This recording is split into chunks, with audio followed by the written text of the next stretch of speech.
The CEOs of Apple, Google, Facebook, and Amazon are testifying in Congress today, trying to convince the House Judiciary Committee that their business practices don't amount to anti-competitive monopolies.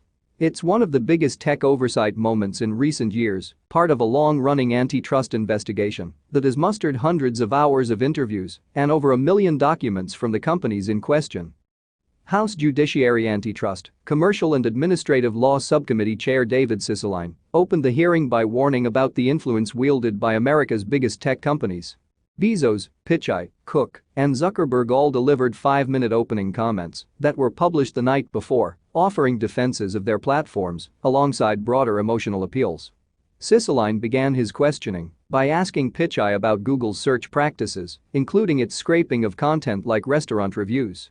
When Pichai offered a non-specific denial, he asked if there was a conflict of interest between Google's goal of sending people to relevant websites and its incentive to sell ads and promote its own services, and cited a memo where Google complained some vertical search sites were getting too much traffic.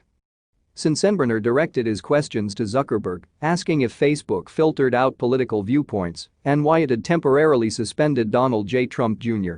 for posting a video making false claims about face masks and the drug hydroxychloroquine. Zuckerberg pointed out that this incident actually happened on Twitter, but said that posts making false medical claims related to coronavirus would be removed because they could cause imminent risk of harm. House Judiciary Committee Chair Gerald Nadler introduced emails collected for the investigation that seemingly showed Facebook discussing an acquisition of Instagram to prevent it from becoming a competitive threat. Zuckerberg still defended the acquisition, saying it was far from obvious that Instagram would have succeeded without Facebook's help. Pramila Jayapal posed the first query to Amazon's Jeff Bezos after 2 hours of questions, asking about a Wall Street Journal report that Amazon had mined third-party sellers' data to develop and launch its own competing products. Bezos didn't totally deny the report. "I can't answer that question yes or no. What I can tell you is we have a policy against using seller-specific data to aid our private label business, but I can't guarantee that policy has never been violated," he said. Cicilline continued to question Bezos in the next round, saying third-party sellers had told Congress heartbreaking stories about having their products systematically poached by Amazon, with one source comparing the relationship with Amazon to that of a heroin dealer. "Sir, I have great respect for you as a committee, but I completely disagree with that characterization," said Bezos. All 4 tech CEOs promised Ken Buck that they would not tolerate the use of forced labor or the sale of products manufactured with it on their platforms after reports of China using Uyghur slave labor. "Let me be clear, forced labor is abhorrent, and we would not tolerate it in Apple," said Cook, who had previously spoken with Buck about the issue.